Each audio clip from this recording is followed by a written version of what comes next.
오늘 장로님 기도하셨듯이 이렇게 좋은 계절, 봄철이 다가왔습니다.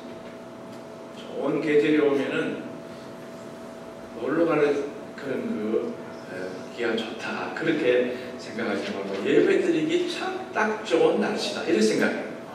저는 목회자라서 그런지 날이 좋으면 걱정입니다. 또 이렇게 푸른 초원으로 가서 또 뭐 하지 않나. 비가 오면 또 비가 오는 대로 또 우리 또 어르신들, 또 믿음 약한 사람은 또 안 오질 않나. 공휴일이면 또 공휴일이라고 또 안 오고, 평일이면 평일이라고 하고. 참 이게 우리가 반대로 생각해요. 이 공휴일이니까, 쉬는 날이니까 평소에는 못 가지만은 오늘은 교회 가야지, 이런 마음. 비가 오니까 혹시라도 다른 분들이 빠질 수 있으니까 나라도 가야지. 항상 그렇게 마음을 먹는 여러분 되시기를 바랍니다. 인간의 삶은 선택의 연속입니다. 무엇을 선택하느냐, 그게 내가 하는 거예요. 매일의 삶 속에서 우리는 날마다 선택하는 행위를 반복하면서 살아갑니다. 아마 가장 많이 선택하는 것이 뭘까? 아마 뭘 먹을까? 아마 그 먹는 것 때문에 아마 매일같이 그렇게 고민하고 또 선택을 하지 않나. 특별히 주부들은 오늘은 뭘 할까? 이 봄철에 부추를 좀 부쳐가지고 된장찌개 해서 먹을까? 두부 넣어가지고 약간 매운 매운 고추, 청양고추 썰어 넣고, 실고추, 빨간 실고추도 썰어 넣고 부글부글 끓여 먹으면 얼마나 좋을까? 아니면은 불고기 먹을까? 양식 먹을까? 국수 삶아 먹을까? 하여튼 이 사람이 매일매일 반복되는 이 선택이 바로 먹는 것이 아닌가, 그렇게 생각을 합니다. 그런데 여러분, 우리가 매일 선택하는 그 먹는 것, 이것이 바로 건강에 큰 영향을 미친다는 것입니다. 세계적인 의학 저널인 랜시스에 실린 연구에 따르면 우리가 매일 먹는 음식이 흡연보다 더 큰 사망 원인이라는 것입니다. 전 세계에서 발생하는 사망률의 5분의 1을 먹는 것 때문에 현대병이, 먹는 것 때문에 성인병을, 먹는 것 때문에 뭐가 당이 올라, 먹는 것 때문에 전부 먹는 것하고 관계 있는 경우가 참 많다는 것입니다. 그래서 우리가 음식을 먹을 때는 과거에 종들이 먹던 걸 먹어야 돼요. 과거에 종무성들이 먹던 것, 보리만 먹고 거칠거칠한 개떡 먹고 이런 거 있잖아요. 그런 게 굉장히 좋다는 거예요. 쑥떡 먹고 그 아주 양반들이 다 깎아놓은 이 쌀을 먹고 이런 것보다도 거친 것, 통밀, 과일, 견과류, 씨앗류, 야채 섭취 이런 것도 늘리고요. 소금 섭취는 줄여야 한다는 것입니다.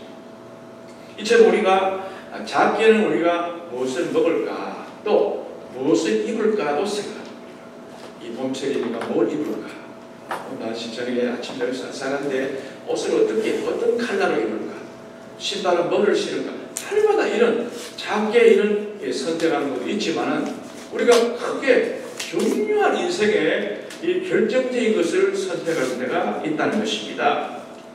만약에 이 결정적인 선택을 잘못했을 때는, 만약에 다시 그것을 돌이켜서 다시 할 수가 있으면 다행이지만은 그 중요한 결정을 하고 마지막에 가서 돌아보면 이거는 전혀 돌아갈 수 없는 길로 갔을 때는 큰 낭패가 아니겠습니까?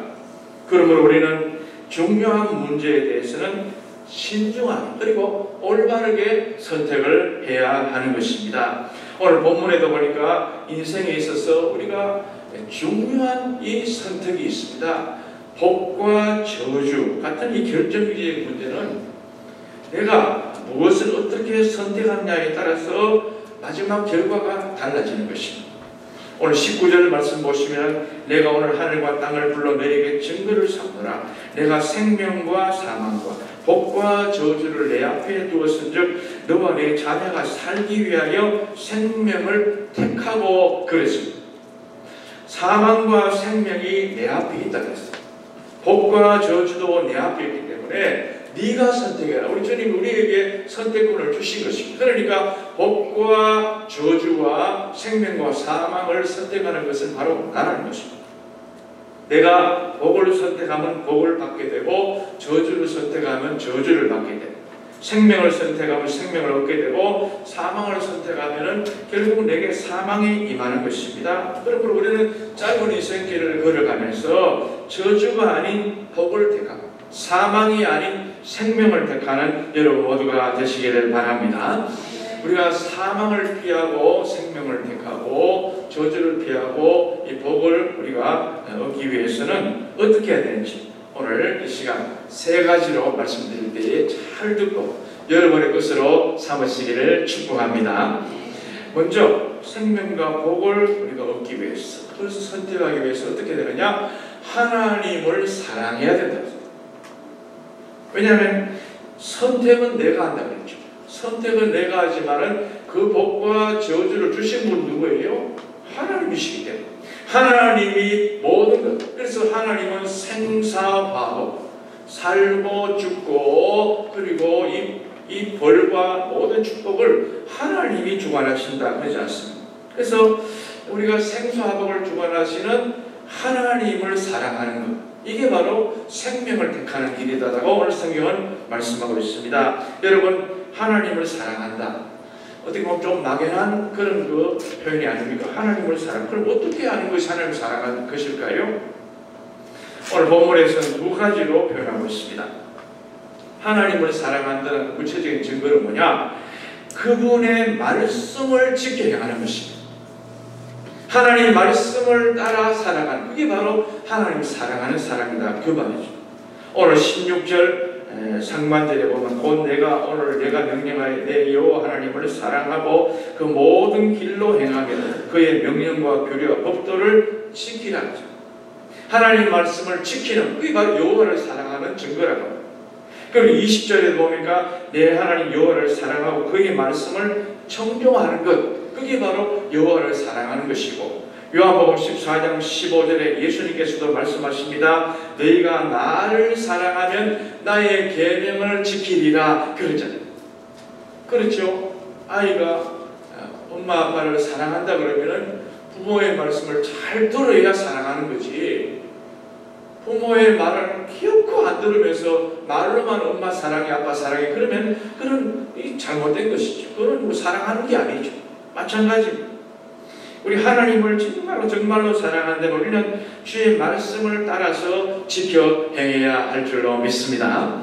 그 다음에 하나님을 사랑한다는 것은 뭐냐? 하나님이 싫어하시는 것은 안 하는 것입니다. 하나님을 기쁘시게 하는 것은 해야 되지만 하나님이 싫어하시는 것은 우리가 기억하지 않는 거예요. 그게 뭡니까? 오늘 보면 17절에 보니까 그러나 내가 만일 마음을 돌이켜 듣지 아니하고 유혹을 받아 다른 신들에게 절하고 그를 섬기면 반드시 망할 것이라 그랬잖아요. 하나님의 말씀을 듣지 않고 다른 신들에게 절한, 다시 말하면 우상 숭배하는 죄, 이게 하나님이 싫어하시는 거기 때문에 10계명에도 1계명, 2계명이 바로 우상 숭배와 관계되는 말씀이잖아요.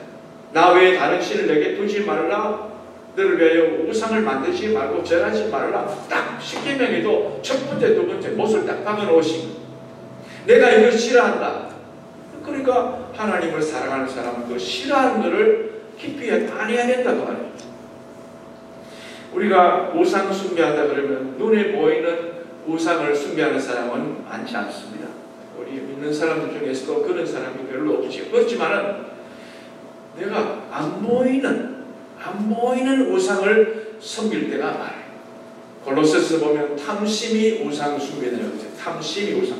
우리가 뭔가를 탐하고 욕심부리고 이런 모든 것이 전부 다 하나님보다 더 사랑하는 그 모든 것이 우상 숭배. 그래서 그런 면에서 볼 때 우리는 우상 숭배를 본의 아니게 할 때가 많이 있다고 합니다.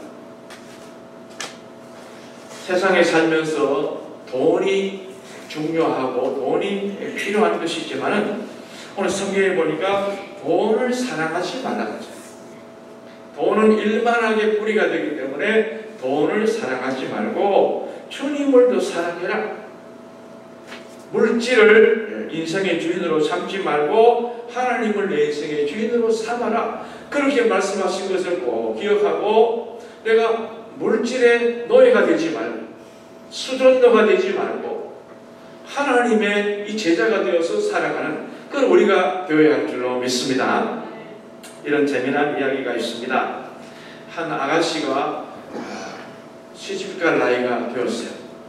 그런데 자기를 좋다고 따라다니는 남자가 3명이나 있는 거예요. 그래서 이걸 어떻게 누구를 선택해야 되나 참 행복한 고민에 빠지다가 이러면 되겠다. 아이디어를 냈어요. 그래서 이 3명의 남자를 진짜 나를 좋아해, 나를 사랑해, 사랑한대, 좋아한대요. 나랑 결혼하고 싶다는 거예요. 그래가지고 이 3명을 불러놓고, 그러면 나랑 장거리 경주 마라톤을 하자. 마라톤을 하는데 끝까지 나를 따라와서 나를 붙잡는 사람과 내가 결혼하겠다. 아이고 좋다고 하자고. 뭐 달리기 자신 있다고. 그래가지고 이제 아가씨가 달리기 전에 주머니 속에 돈을 딱 넣고 이렇게 달립니다. 아가씨가 여자분이 좀 아무래도 먼저 출발한 거죠. 내가 먼저 갈 테니까 한 몇 분 후에 출발하라.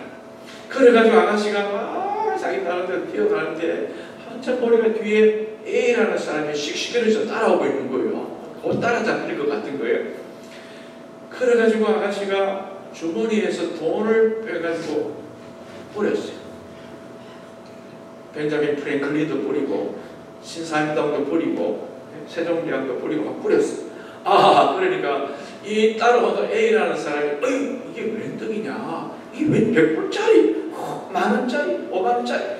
그래가지고 그걸 주느라요 정신 팔려가지고 아가씨 놓쳐버렸어요. 그래서 B라는 사람이 또 막 실시간 따라오는 거예요. 역시나 이 아가씨가 또 주머니에서 돈을 뿌렸어요. 그러니까 이 청년도 오다가 아무도 없네 그러고 돈을 막 챙기느라고 또 아가씨를 그려 버려져 버렸어요.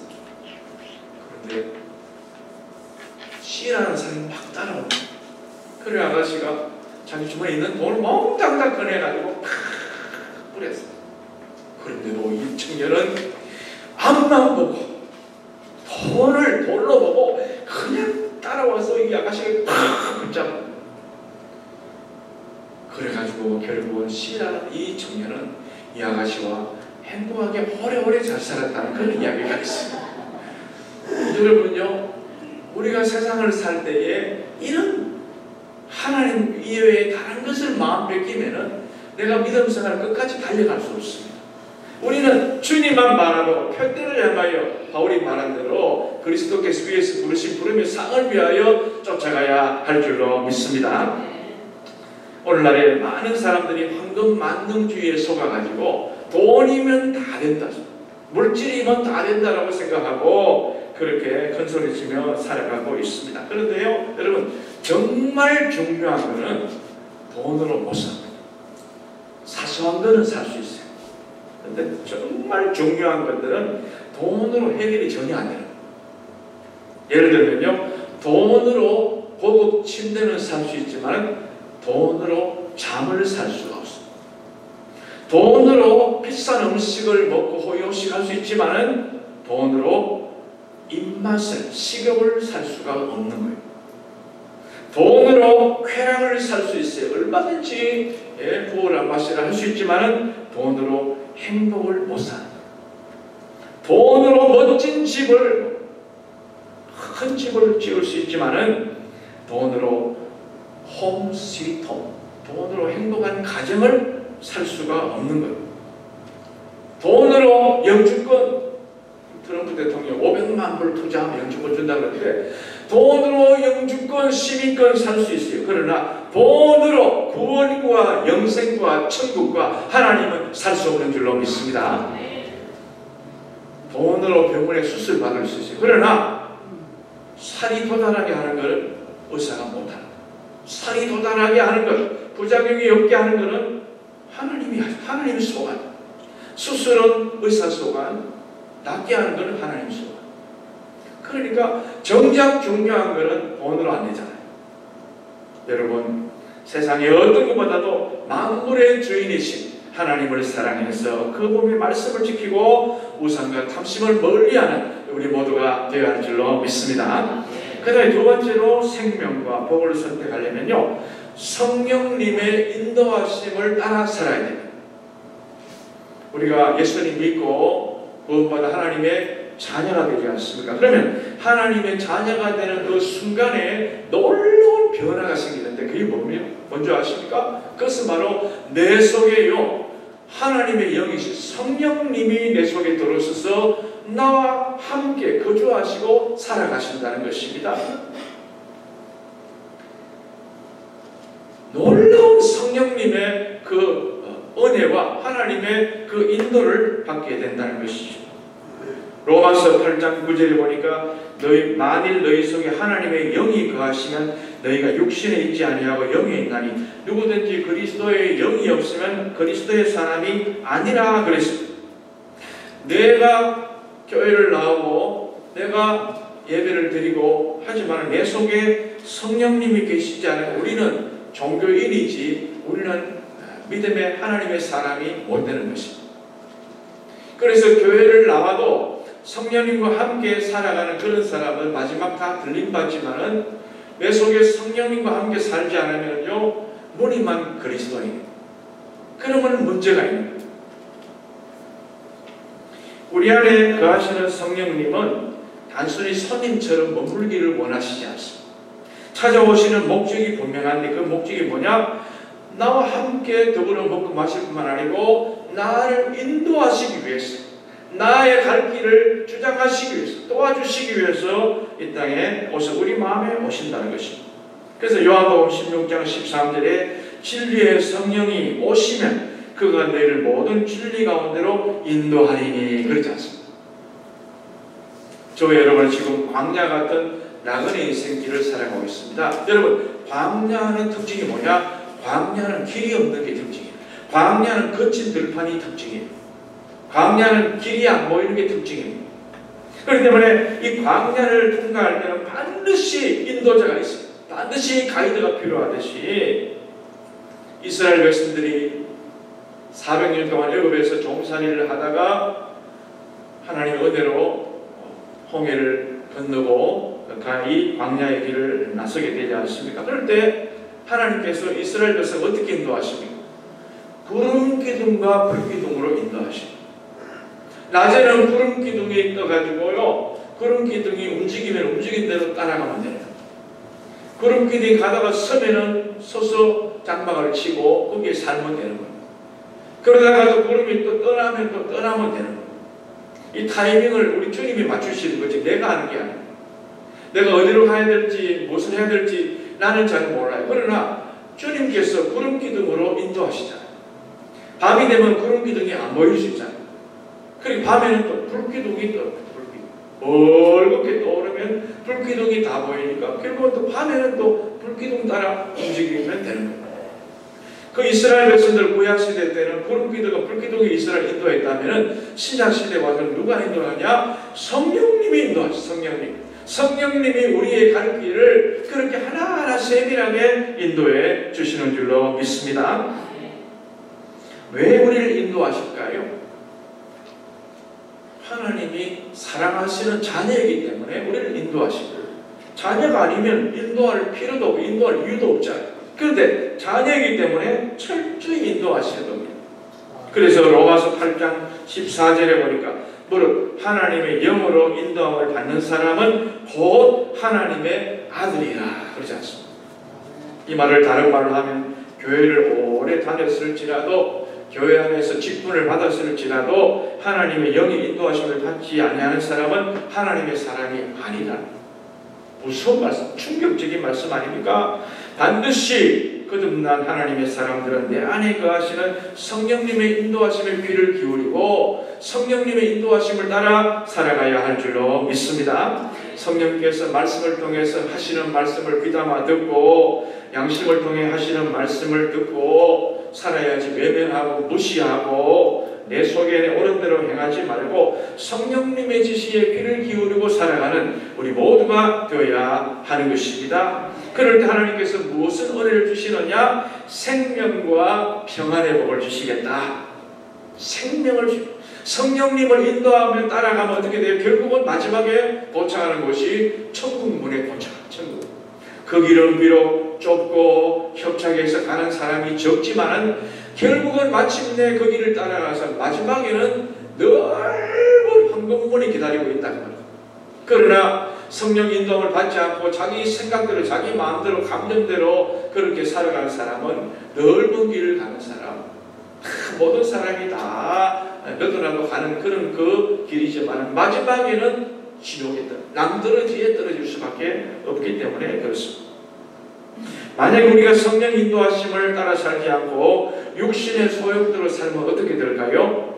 로마서 8장 13절에는 너희가 육신대로 살면 반드시 죽을 것이로되. 많은 사람들은요, 육신의 생각대로 살아가 결코 부러워하지 마십시오. 속지 마라. 세상 허영에 마음 뺏기지 마라. 세상 것은 일장의 춘모 물거품과 같도다.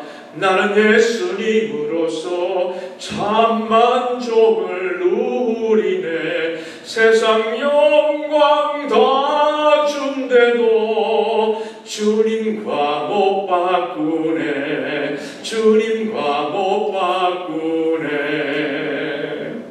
그렇죠? 초가 삼간도 나는 만족하네. 값진 재물이 내겐 없지만 앞으로 내가 하늘나라에 가면 순황금 길을 거닐겠네.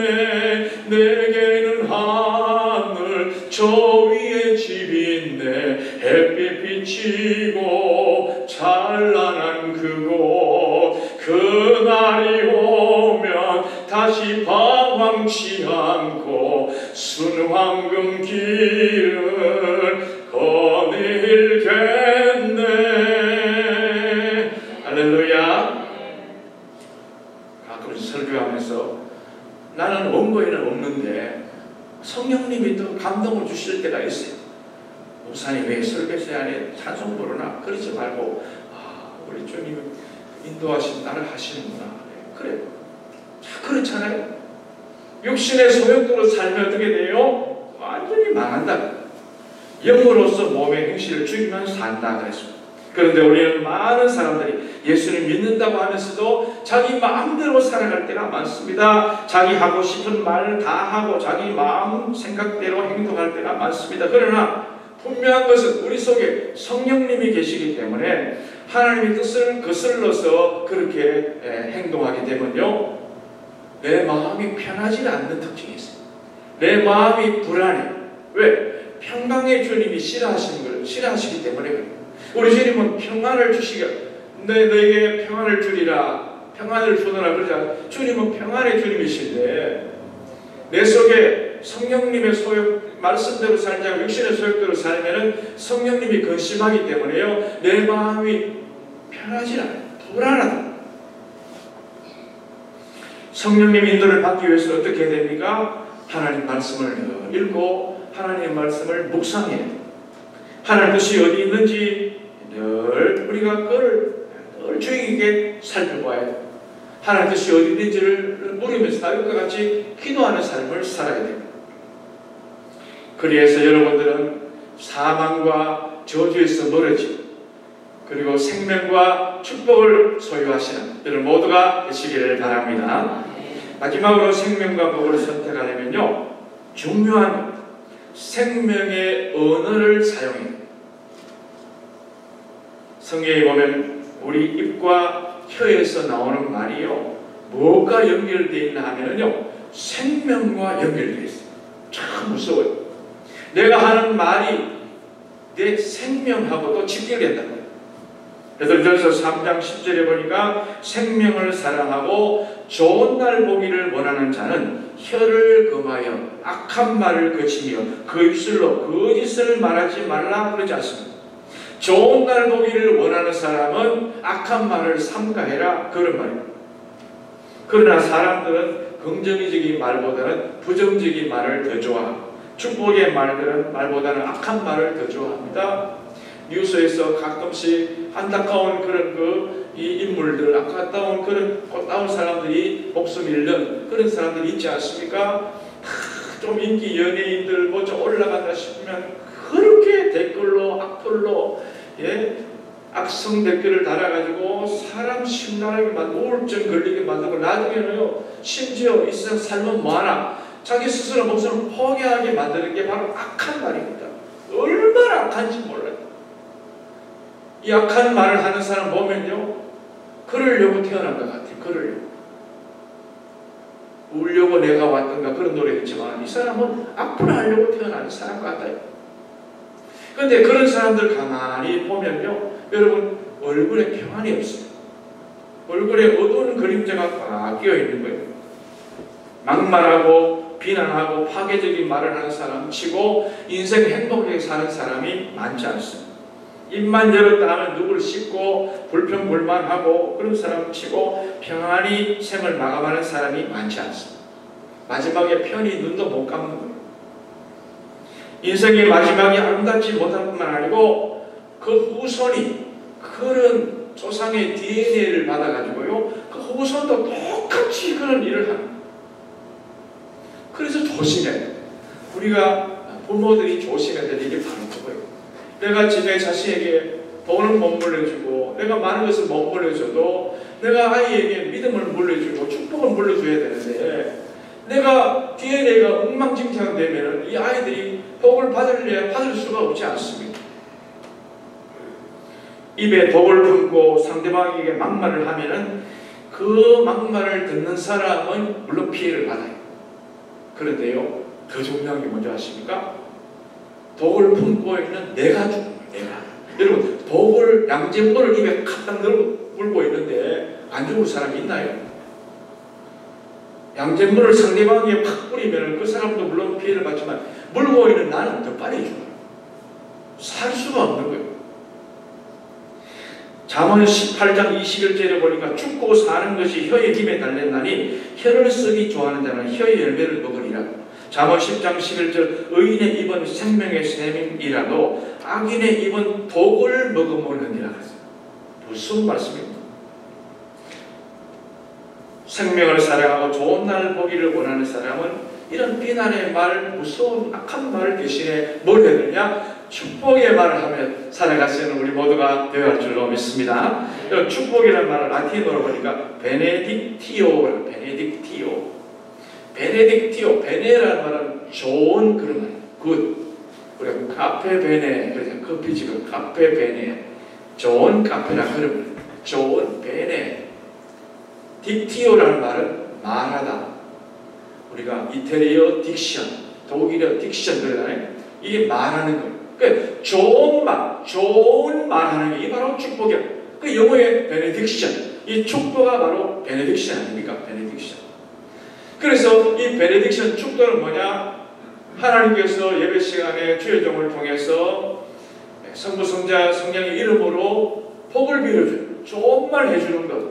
그게 바로 축복기도 아닙니까? 그러니까 우리가 예배를 잘 드린 사람은 예배 시간 전에부터 시작해서 예배 잘 드리고 마지막 축도까지 다 마치고 나가야 돼. 축도까지 다 받고 가야 돼. 제가 미국 그 교회 우리가 거기서 더불어 살 때 보니까 한국 아이하고 미국 부모하고 이 한국 부모가 차이가 뭐냐? 한국 부모는 이따가 애들이 막 시끌시끌하면 나가라. 근데 미국 부모들은요 나가 있다가도 축도 시간 좀 데리고 돌아 축도 받고 가라. 여러분요 축복에도 얼마나 중요하지만 물론 급해서 뭐 맡은 게 있어서 먼저 나갈 수 있지만 그게 습관이 되면 계속 끝까지 자리 지키고 축도를 다 받고 그 다음에 뭐 해야 되느냐 마지막에 반주자가 호주를 포스트 루들, 후주를 연주할 때에 또 오늘 들었던 말씀을 다 묵상하면서 이 세상에 나가라고 딴딴딴딴 해주는 거예요. 그래서 힘을 주는 게 바로 후주입니다. 전주와 후주, 간주, 이게 전부 의미가 있는 거예요.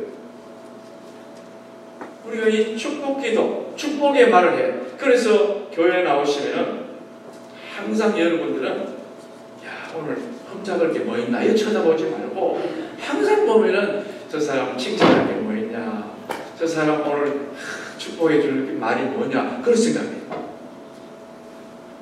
하여튼 하루에 오셔가지고 5번, 5마디 이상을 좋은 말만 하고 좋은 말만. 그게 결국은 다 4개 쌓이는 거예요. 4개.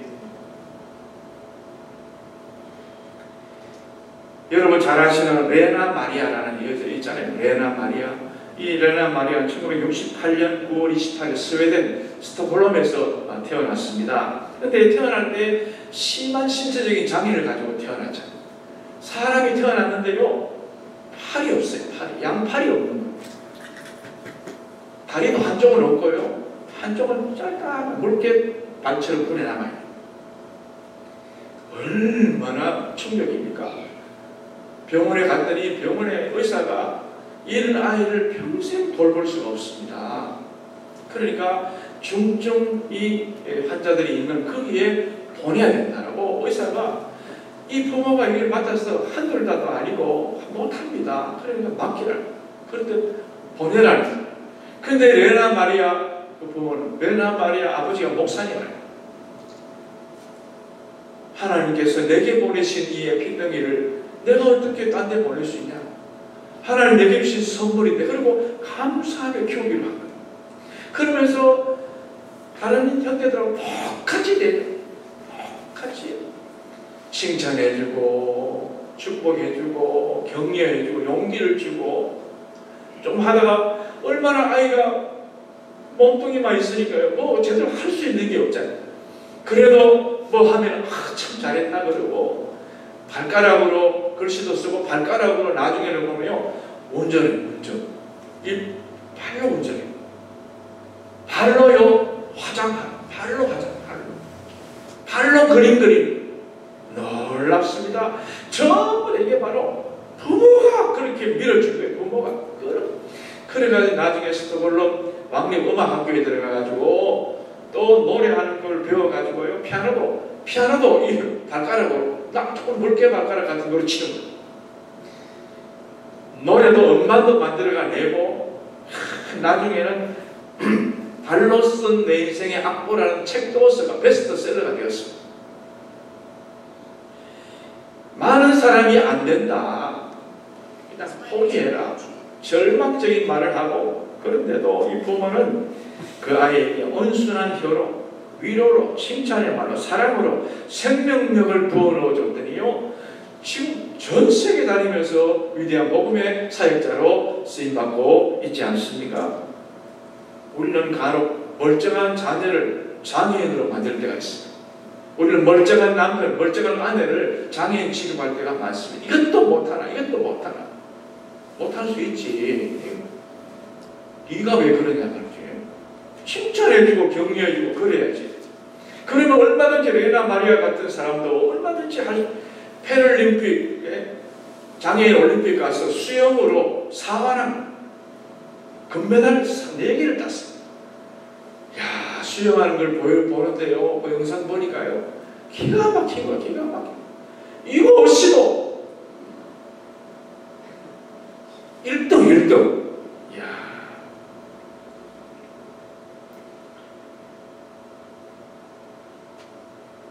하나님의 사랑을 우리는 악한 말이 아닌 생명의 말, 긍정의 말, 사랑의 말을 사용해서 가정도 살리고 자녀도 살리고 교회도 살리고 이웃도 살리는 우리 모두가 되시기를 바랍니다. 여러분, 인생은 선택입니다. 뭘 선택해야 됩니까? 생명을 선택해요. 생명을 선택하려면 하나님을 사랑해요. 하나님을 사랑한다는 말이 뭐냐? 말씀을 지켜 행하고요, 하나님 싫어하는 걸 멀리하는 게 하나님 사랑하는 것입니다. 그리고요, 성령님의 인도하심을 받아 따라 살아가는 것이고, 평상시에 생명의 은혜를 사용해서 많은 사람을 살리는 것, 이게 바로 축복된 인생임을 꼭 기억하시고 오늘 주신 이 말씀 꼭 마음에 새기고 여러분 일생 동안 어떤 말을 할지라도 그런 뼈있는 말, 그런 악한 말보다는 항상 부들부들한 말, 사람을 살리는 그런 말을 하면서 이 땅을 승리하며 살아갈 수 있기를 간절히 축원합니다. 하나님 감사드립니다. 우리가 세상에 살면서 많은 것을 선택하며 살아가지만 때때로 부정적인 것을 좋아하고 또 악한 것을 좋아할 때가 많습니다만은 우리는 이런 사망과 저주가 아닌 생명과 축복을 선택할 수 있도록 인도하여 주시옵소서. 하나님의 자녀답게 믿음으로 말씀으로 아름다운 오늘을 사용하면서 많은 사람에게 용기를 주고 힘을 주고 많은 사람의 사랑을 끼칠 수 있는 저희 모두가 될 수 있도록 축복하여 주시옵소서. 예수님 이름으로 기도합니다. 아멘.